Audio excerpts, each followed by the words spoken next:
So, it is my favorite thing to do, comparing and contrasting my two favorite NHL teams.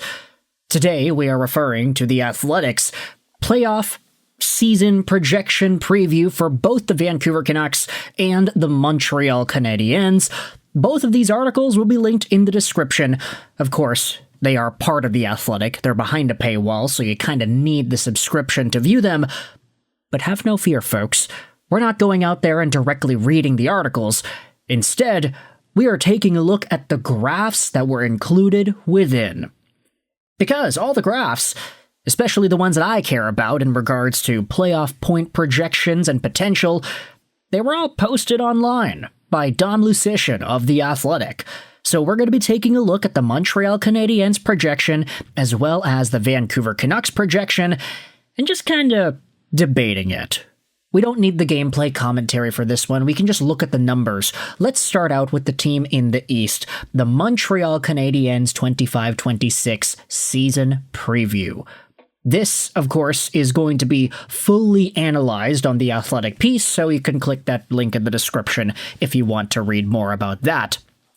But Dom's model at The Athletic has the Montreal Canadiens sitting at a projected 92.1 points for the year.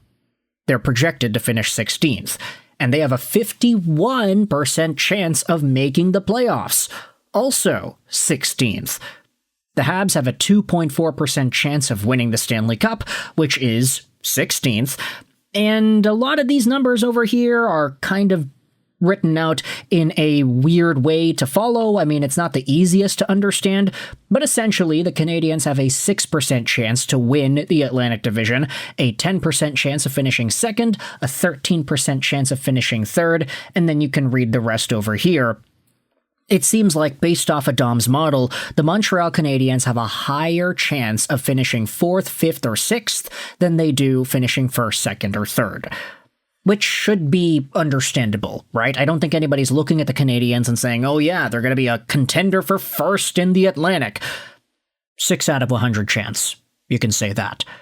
If you wanted to do some of the addition here, though, Dom's model technically has 6 plus 10 plus 13, a total of 29% chance of Montreal finishing in the top 3 of the Atlantic. And that's not bad. Honestly, I think a lot of Canadiens fans would take those odds. 29% chance of finishing in the top 3 of the Atlantic versus a 71% chance of not. Sure, it's quite heavily skewed into the not, but it still is pretty okay. In terms of the playoffs, the Canadiens have a 29% chance of losing in the first round, a 21% chance of making the division final, a 9% chance of reaching the conference final, and a 5% chance of reaching the Stanley Cup final. It makes sense when you look at the numbers, okay, 5% chance of making the finals, 2.4% chance of winning the cup. It kind of aligns in a nice way here. To expand on this even further, let's go into the post made on the Our Canadiens subreddit, our Habs, excuse me, because what user Gabro went out there and did was posted this exact same graph of the Montreal Canadiens and their point production, but they also posted the Canadiens' depth chart. As written out here by the folks on The Athletic, you can see that the Habs have a positive offensive rating at plus 6.5, excuse me, that is good enough for 12th.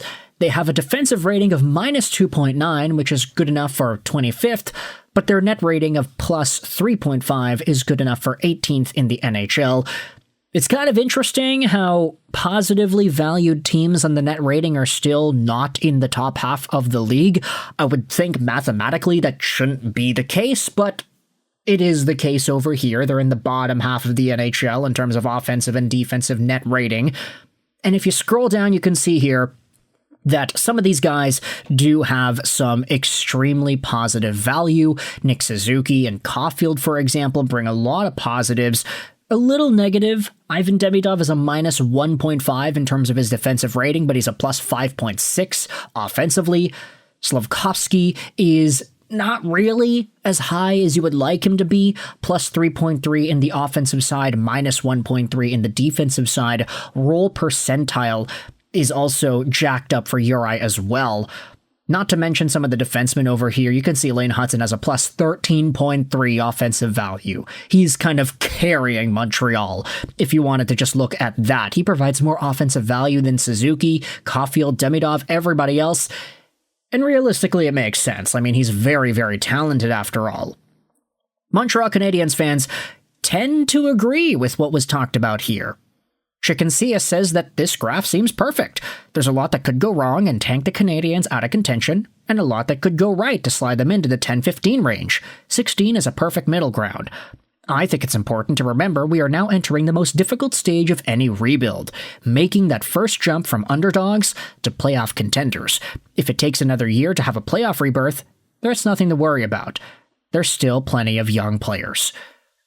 Now, I wanted to shift gears a little bit from talking about a team in Montreal that has a 51% chance of making the dance to a team in Vancouver that apparently has a 50% chance of making the playoffs. The Vancouver Canucks have an 89.9 projected points metric for the upcoming year, which is good enough for 20th overall. Montreal had 92.1, that was 16th. Vancouver is a little bit further down. Their playoff ranking is at 17th, 50% on the dot, and their Stanley Cup ranking is at 2%, 19th. The Montreal Canadiens had a 2.4% chance of winning the Cup. The Canucks have a 2.0.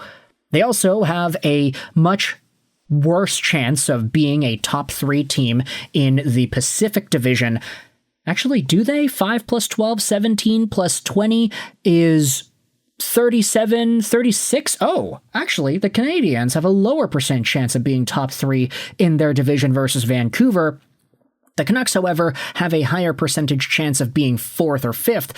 I do think that has to do with the division here, but Vancouver's numerical model value in terms of the playoffs, it's a lot more skewed in the negative direction. Vancouver has a 32% chance of losing in the first round, 18% chance at the division final, 9% in the conference final, and 4% chance of making the Stanley Cup final. It does say that they had a much worse chance of going far in the playoffs compared to Montreal. But I think a lot of Vancouver's analysis here primarily has to do with the inefficiencies from last season carrying over into the analytics from this season. If you take a look at some of the Vancouver replies, I mean, the problem for them making the playoffs is the Central is too good and will get both the wildcard spots.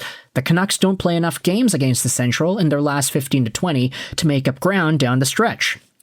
85 to 92 points, including 10 to 13 overtime loss points. Yeah, 20th is a fair call. Another person says here the difference is it won't be drama in the locker room, but drama spun together by media or fans. So, yeah, let the fan speculation and drama stirring begin, folks.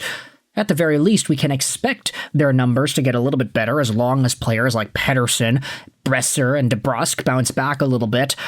There are a number of things you can say about everything Vancouver hockey, and we've been talking about all these talking points throughout the course of the offseason, but the way this team looks right now, the way it's assembled, throw in Braden Coots if you want, take out Niels Höglander, and try to mix and match some of the lines. A bunch of these guys are going to have to show off more than they did last year in order for Vancouver to take that step and defy the odds that are displayed over here. It's possible for all of these guys to bounce back. I'd even say it's more likely than not that half of these guys bounce back. I'm not even saying that Elias Pettersson needs to be 100-point caliber, but just get to 85. Just be in that territory. Then, the Vancouver Canucks have a much better way of rebounding from this because a lot of the analytics from last year are going to affect the way this year's model projects the Canucks. So, ultimately, the point of this video is that both Montreal and Vancouver, they're in pretty similar spots. I think a lot of Canucks fans are kind of cautiously hoping for more out of the team. Habs fans are just generally fine with it. But I want you to let me know your thoughts in the comment section below. How do you respond to the Athletics projections for Vancouver and Montreal? Do you agree or disagree with these assessments over here? If you enjoyed this video, hit the like button. If you didn't, please hit the dislike button. Comments also help out the algorithm. I appreciate them a ton. I hope you enjoyed this video. 9 and bye.